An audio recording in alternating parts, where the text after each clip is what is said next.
महाविकास आघाडी आणि महायुतीचं जागा वाटप आता जवळजवळ पूर्ण झालंय। ज्या जागांवर वाद आहेत त्या जागांवर तोडगा काढण्यासाठी वरिष्ठ पातळीवर चर्चा सुरू आहेत। दरम्यान मुंबईतल्या 36 जागांवर दोन्ही बाजूला एकमत झाल्याचं पाहायला मिळतंय।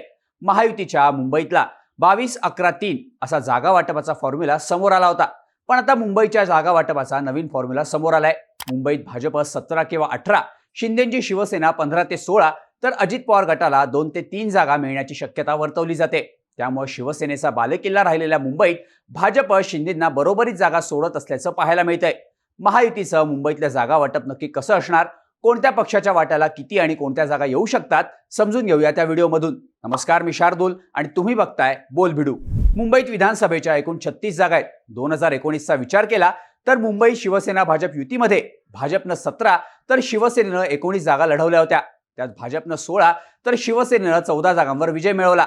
त्यामुळे गेल्या वेळी शिवसेनेच्या वाट्याला जास्त जागा आल्या असल्या तरी यावेळी भाजपनं मुंबईत जास्त जागांवर दावा केला होता। महायुतीत भाजपला 36 पैकी 22, शिंदेच्या सेनेला 11 तर अजित पवारांना 3 जागा मिळतील असं सांगितलं जात होतं। पण आता शिंदेंना मुंबईत 15 ते 16 जागा मिळण्याची शक्यता आहे। शिंदेच्या शिवसेनेकडून मुंबईत एकूण 17 जागांवर निरीक्षक नेमण्यात आले होते। यापैकी 15 जागा त्यांना मिळण्याची शक्यता आहे। यामध्ये अनेक जागांवर शिंदे विरुद्ध ठाकरे असा थेट सामना होणार असल्याचं सांगण्यात येत आहे। तर भाजपच्या 16 सिटिंग आमदारांच्या जागांसोबत 1-2 जास्तीच्या जागा भाजपला मिळण्याची शक्यता वर्तवली जाते। त्याचबरोबर अजित पवारांना 3 ते 4 जागा मिळतील असंही सांगितलं जातंय। आता महायुतीच्या जागा वाटपात भाजपला नेमक्या कोणत्या जागा मिळू शकतात ते बघूयात। भाजपच्या वाट्याला येऊ शकते अशी पहिली जागा म्हणजे बोरिवली विधानसभा। बोरिवली हा भाजपचा हक्काचा गड राहिलाय। 1980 पासून आतापर्यंत भाजप सोडून कोणत्याही दुसऱ्या पक्षाला इथे बाजी मारता आलेली नाहीये। त्यामुळे ही जागा भाजपलाच मिळणार हे निश्चित आहे। सध्या इथे भाजपचे सुनील राणे हे विद्यमान आमदार आहेत, पण यावेळी त्यांच्या जागी उत्तर मुंबईचे माजी खासदार गोपाळ शेट्टींना तिकीट मिळण्याची शक्यता आहे। गोपाळ शेट्टी 2004 आणि 2009 असे 2 टर्म इथून आमदार राहिलेत। भाजपच्या पारड्यात पडू शकते अशी दुसरी जागा म्हणजे दहिसर विधानसभा। बोरिवलीला लागून असलेल्या दहिसरमध्येही भाजपचं सुरुवातीपासून वर्चस्व आहे। गेले 2 टर्म इथे भाजपचे आमदार आहेत। मराठी सोबतच गुजराती मारवाडी मतदार मोठ्या प्रमाणावर असल्यानं इथं भाजपला यश मिळत आलंय। सध्या इथे मनीषा चौधरी विद्यमान आमदार असून त्यांनाच तिकीट रिपीट होण्याची शक्यता वर्तवली जाते। भाजपच्या पारड्यात पडू शकते अशी मुंबईतली तिसरी जागा म्हणजे कांदिवली पूर्व। इथे भाजपचे अतुल भातखळकर हे गेले 2 टर्म आमदार आहेत। 2009ला इथे काँग्रेसनं बाजी मारली होती, पण गेल्या 10 वर्षात इथे भाजप आणि अतुल भातखळकर यांनी आपला होल्ड जमवलाय। इथून भातखळकर 40 ते 50 हजारांच्या फरकानं निवडून येत आहेत। त्यामुळे ही जागा भाजपकडे राहू शकते। इथे भाजपचे प्रवीण दरेकर यांनीही दावा केल्यामुळे भातखळकरांचा पत्ता कट होऊन दरेकरांना तिकीट मिळण्याची शक्यता वर्तवली जाते। भाजपला मिळू शकते अशी मुंबईतली चौथी जागा म्हणजे चारकोप विधानसभा। गेले 3 टर्म इथून भाजपचे योगेश सागर विद्यमान आमदार आहेत। मराठी प्लस गुजराती मतांच्या कॉम्बिनेशनमुळे ही जागा भाजपसाठी सेफ समजली जाते। इथे भाजपकडून पुन्हा एकदा योगेश सागर यांनाच तिकीट मिळण्याची शक्यता वर्तवली जाते। यानंतरची 5वी जागा म्हणजे मालाड पश्चिम। इथे सध्या काँग्रेसचे अस्लम शेख विद्यमान आमदार आहेत। मुस्लिम बहुल मतदारसंघ असल्यामुळे इथे शेख यांचं चांगलं वर्चस्व आहे। गेल्या 3 निवडणुकांमध्ये ही जागा भाजपनं लढवल्यामुळे यावेळी इथे भाजपचा क्लेम असू शकतो। पण इथे शिंदेच्या शिवसेनेकडूनही चाचपणी करण्यात आल्यामुळे ही जागा शिंदेच्या वाट्यालाही जाऊ शकते असं सांगितलं जात आहे। भाजपला जाऊ शकते अशी मुंबईतली 6वी जागा म्हणजे गोरेगाव विधानसभा। शिवसेनेचा बालेकिल्ला असलेल्या या मतदारसंघात गेली 10 वर्ष भाजपची सत्ता आहे। भाजपच्या विद्या ठाकूर इथे 2 टर्म आमदार आहेत। त्यामुळे या जागेवरही भाजपचा क्लेम असून विद्या ठाकूर यांच्या ऐवजी नवीन चेहऱ्याला संधी मिळण्याची शक्यता वर्तवली जाते। भाजपला सुटू शकते अशी मुंबईतली 7वी जागा म्हणजे वर्सोवा। इथे भाजपच्या भारती लवेकर गेले 2 टर्म आमदार आहेत, पण लोकसभेला इथून ठाकरे गटाचे उमेदवार अमोल कीर्तीकर यांना तब्बल 21 हजारांचं लीड मिळाल्यामुळे भाजप इथे भाकरी फिरवू शकते।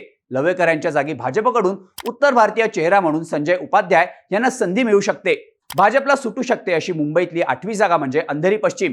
इथून गेले 2 टर्म भाजपचे अमित साटम आमदार असल्यामुळे ही जागा पुन्हा एकदा भाजपलाच मिळण्याची शक्यता आहे। पण लोकसभेला इथून महायुतीचे उमेदवार रवींद्र वायकरांना फक्त 221 मतांचं लीड मिळाल्यामुळे यावेळी साटम यांचा पत्ता कट होईल असं बोललं जात होतं, पण ते देवेंद्र फडणवीसांचे निकटवर्तीय असल्यामुळे त्यांना पुन्हा एकदा संधी मिळण्याची शक्यता आहे। भाजपला मिळू शकते अशी मुंबईतली 9वी जागा आहे विलेपार्ले विधानसभा। गेले 2 टर्म इथे भाजपचे परागळवणी निवडून येत असल्यामुळे इथं भाजपचा दावा स्ट्रॉंग आहे।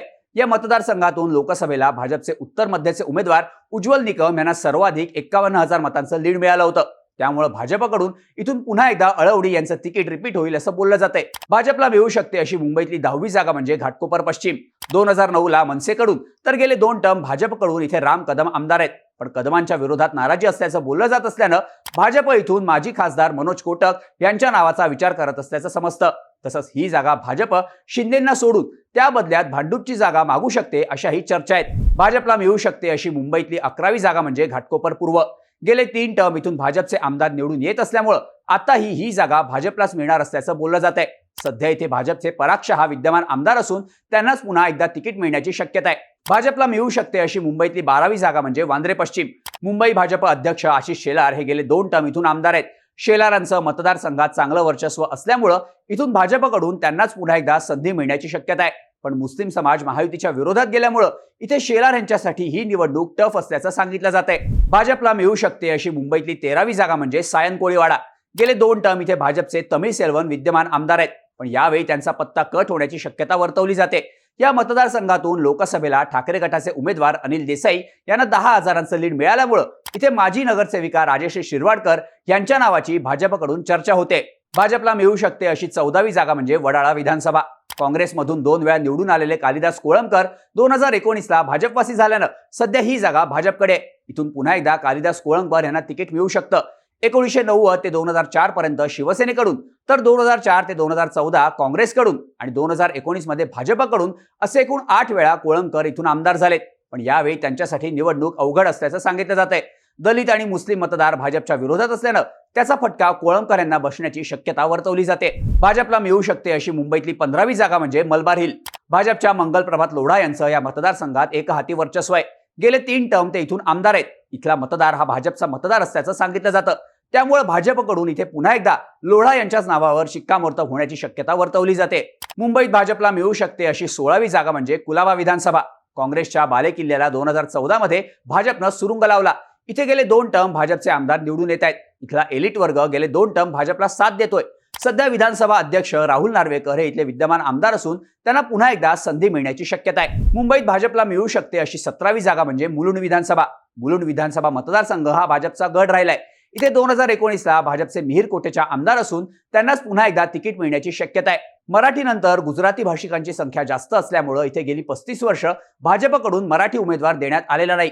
त्यामुळे इथे यावेळीही मराठी विरुद्ध गुजराती अशीच लढत होण्याची शक्यता आहे. आता मुंबईत शिंदेच्या वाट्याला किती जागा येऊ शकतात त्या जागांबद्दल बोलूयात. शिवसेनेचे 14 आमदार 2019ला निवडून आले होते. त्यापैकी ठाकरेंसोबत सध्या 8 तर शिंदेसोबत 6 आमदार आहेत. आता मुंबईत शिंदेंना 15 जागांची शक्यता असल्यानं मुंबईत शिंदेंनी जागा वाटपात आपली ताकद दाखवून दिल्याचं सांगितलं जात आहे. आता शिंदेंना मिळू शकते अशी मुंबईतली पहिली जागा म्हणजे भायखळा विधानसभा. भायखळ्याच्या विद्यमान आमदार यामिनी जाधव या सध्या शिंदेच्या शिवसेनेत आहेत. त्यामुळे इथे शिंदेचा क्लेम आहे. पण लोकसभेला दक्षिण मुंबई मतदारसंघातून यामिनी जाधव यांना आपल्या हक्काच्या मतदारसंघातून लीड मिळालेलं नाही. मुस्लिम बहुल मतदारसंघ असल्यामुळं यावेळी इथे जाधव यांचं टेन्शन वाढण्याची शक्यता आहे. तर महाविकास आघाडीत इथे ठाकरे आणि काँग्रेसमध्ये रस्सीखेच असल्याचं सांगितलं जातं. शिंदेंना मुंबईतली दुसरी जागा मिळू शकते ती शिवडी विधानसभा. शिवडीत सध्या ठाकरेंचे अजय चौधरी विद्यमान आमदार आहेत. इथे शिवसेनेचे उमेदवार निवडून आल्यामुळे शिंदेच्या शिवसेनेनं या जागेवर दावा सांगितलाय. ठाकरे गटात इथे उमेदवारीवरून 2 गट असल्याचं सांगितलं जात आहे. तर मनसेकडून बाळा नांदगावकर यांची उमेदवारी जाहीर करण्यात आली आहे. त्यामुळे शिंदे इथे उमेदवार देणार की नांदगावकरांना पाठिंबा देणार हे पाहणं महत्त्वाचं असणार आहे. शिंदेंना मुंबईतली तिसरी जागा मिळू शकते ती वरळीची. वरळीत ठाकरे गटाचे आदित्य ठाकरे विद्यमान आमदार आहेत. मराठी बहुल मतदारसंघ असल्यामुळे इथे शिवसेनेला चांगला पाठिंबा आहे. पण मतदारसंघात आदित्य ठाकरेंबद्दल नाराजीचा सूर असल्याचं सांगितलं जातं. इथून मनसेकडून संदीप देशपांडे यांना उमेदवारी देण्यात आली आहे. त्यामुळे शिंदेंचा इथे कोणता उमेदवार असणार हे पाहणं महत्त्वाचं असणार आहे. शिंदेंना मुंबईत मिळू शकते अशी चौथी जागा म्हणजे माहीम विधानसभा. माहीममध्ये शिंदेचे सदा सरवणकर विद्यमान आमदार आहेत. शिवसेना भवन याच मतदारसंघात येत असल्यामुळं हा ठाकरेंच्या शिवसेनेचा गड मानला जातो. इथून सदा सरवणकर यांना शिंदेकडून तिकीट मिळण्याची शक्यता असल्यानं ते इथे आपलं अस्तित्व सिद्ध करतात का हे पाहणं महत्त्वाचं असणार आहे. शिंदेंना मुंबईत मिळू शकते अशी 5वी जागा म्हणजे कुर्ला विधानसभा. सध्या इथे शिंदेचे मंगेश कुडाळकर हे विद्यमान आमदार आहेत.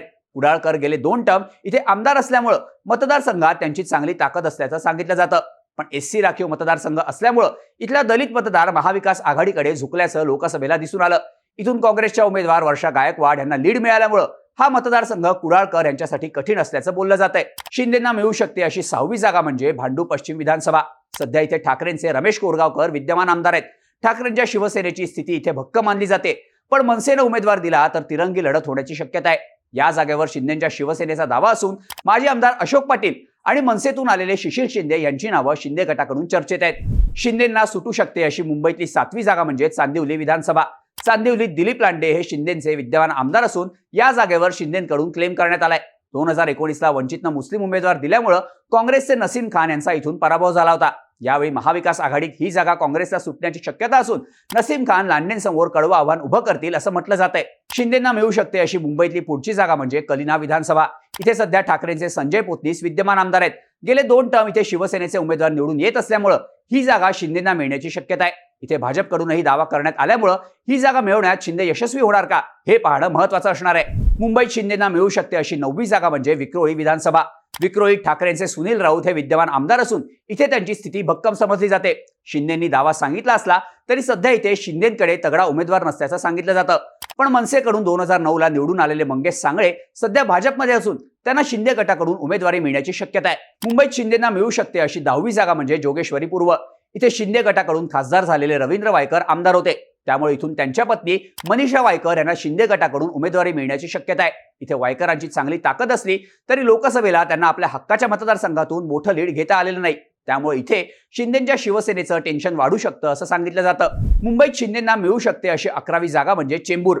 इथे सध्या ठाकरे गटाचे प्रकाश फातर्पेकर आमदार असून या जागेवर महायुतीत शिंदेच्या शिवसेनेचा दावा आहे. शिंदे गटाकडून इथे तुकाराम काते आणि माजी खासदार राहुल शेवाळे यांची नावं चर्चेत आहेत. मुंबईत शिंदेंना मिळू शकते अशी 12वी जागा म्हणजे मागाठाणे विधानसभा. इथे शिंदेच्या शिवसेनेचे प्रकाश सुर्वे विद्यमान आमदार असून यावेळी त्यांनाच पुन्हा एकदा तिकीट रिपीट होण्याची शक्यता आहे. इथे ठाकरे गटाकडून माजी आमदार विलास पोतनीस, माजी नगरसेवक उद्देश पाटेकर, संजना घाडी यांची नावं चर्चेत आहेत. झोपडपट्ट्यांमध्ये मराठी कोकणी मतदारांची संख्या जास्त असून यावेळी सुर्वे यांना ठाकरे गट टफ फाईट देईल असं बोललं जात आहे. मुंबईत शिंदेंना मिळू शकते अशी 13वी जागा म्हणजे दिंडोशी विधानसभा. दिंडोशीत ठाकरेचे सुनील प्रभू विद्यमान आमदार असून यंदा त्यांनाच तिकीट मिळण्याची शक्यता आहे. सध्या इथे शिंदे गटानं दावा केला असून इथून उमेदवारीची माळ कोणाच्या गळ्यात पडणार हे पाहणं महत्त्वाचं असणार आहे. मुंबईत शिंदेच्या पारड्यात पडू शकते अशी 14वी जागा म्हणजे अंधेरी पूर्व. इथे ठाकरे गटाच्या ऋतुजा लटके आमदार असून इथून ठाकरे गट यावेळी भाकरी फिरवण्याची शक्यता आहे. शिंदेच्या शिवसेनेकडून या जागेसाठी चाचपणी करण्यात आली असून उमेदवारी कोणाला मिळणार हे पाहणं महत्त्वाचं असणार आहे. मुंबईत शिंदेच्या पारड्यात पडू शकते अशी 15वी जागा म्हणजे धारावी विधानसभा. इथे काँग्रेसच्या खासदार वर्षा गायकवाड 2019ला निवडून आल्या होत्या. पण इथे शिंदेच्या शिवसेनेचे राहुल शेवाळे यांची चांगली ताकद असल्यामुळं आणि हा मतदारसंघ SC राखीव असल्यामुळं इथून त्यांना उमेदवारीची संधी दिली जाऊ शकते असं बोललं जात आहे. आता महायुतीत अजित पवारांना मुंबईत 3 ते 4 जागा मिळण्याची शक्यता आहे. यामध्ये अजित पवारांच्या वाट्याला येऊ शकणारी पहिली जागा म्हणजे अणुशक्तीनगर. इथे अजित पवारांचे नवाब मलिक विद्यमान आमदार आहेत. त्यामुळे या जागेवर अजितदादा गटाकडून दावा करण्यात आला असून मलिक यांच्या कन्या सना मलिक यांना उमेदवारी मिळण्याची शक्यता आहे. अजितदादांना मिळू शकते अशी मुंबईतली दुसरी जागा म्हणजे मानखुर्द शिवाजीनगर. इथे समाजवादी पक्षाचे अबू आझमी विद्यमान आमदार आहेत. पण या मुस्लिम बहुल मतदारसंघात नवाब मलिक यांना राष्ट्रवादी काँग्रेसकडून उमेदवारी मिळण्याची शक्यता आहे. मलिक यांना उमेदवारी मिळाली तर इथला सामना कट टू कट होऊ शकतो असं बोललं जात आहे. अजित पवारांना सुटू शकते अशी मुंबईतली तिसरी जागा म्हणजे वांद्रे पूर्व. इथे सध्या काँग्रेसचे जिशान सिद्दीकी विद्यमान आमदार आहेत. पण ते सध्या अजित पवार गटाकडून इथे निवडणूक लढण्याची शक्यता आहे. काही दिवसांपूर्वी जिशान सिद्दीकी यांचे वडील बाबा सिद्दीकी यांची हत्या झाल्यानं सध्या जिशान यांच्या बाजूनं सहानुभूतीची लाट असल्याचं सांगितलं जात आहे. तसंच सर्वाधिक मुस्लिम मतदार असलेला मतदारसंघ जिशान सिद्दीकी यांच्यासाठी सेफ मानला जातोय. अजित पवारांना मिळू शकते अशी मुंबईतली चौथी जागा म्हणजे मुंबादेवी. सध्या इथे काँग्रेसचे अमीन पटेल आमदार असून हा काँग्रेसचा बालेकिल्ला राहिलाय. पण अलीकडेच काँग्रेसचे नेते जावेद श्रॉफ यांनी अजित पवारांच्या राष्ट्रवादीत प्रवेश केल्यामुळे त्यांना इथून अजित पवारांकडून उमेदवारी मिळण्याची शक्यता आहे. श्रॉफ यांचा मतदारसंघात चांगला जनसंपर्क असल्यामुळे ते इथे काँग्रेसच्या पटेलांसमोर तगडं आव्हान उभं करू शकतात असं म्हटलं जात आहे. तर मुंबईतल्या 36 जागांपैकी भाजपला 17, शिंदेच्या सेनेला 15 तर अजित पवारांच्या राष्ट्रवादीला 4 जागा मिळण्याची शक्यता आहे. त्यात मालाड पश्चिम, घाटकोपर पश्चिम, भांडूप पश्चिम या जागांवर शिंदे आणि भाजपमध्ये अदलाबदली होण्याची शक्यताही वर्तवली जाते. महायुतीच्या मुंबईतल्या या जागा वाटपाच्या फॉर्म्युलाबद्दल तुम्हाला काय वाटतं? कोणाला किती जागा मिळणार याबद्दलच्या तुमच्या प्रतिक्रिया आम्हाला कमेंट करून नक्की सांगा आणि अशाच माहितीपूर्ण व्हिडिओसाठी बोल व्हिडिओच्या YouTube चॅनलला सबस्क्राईब करायला विसरू नका.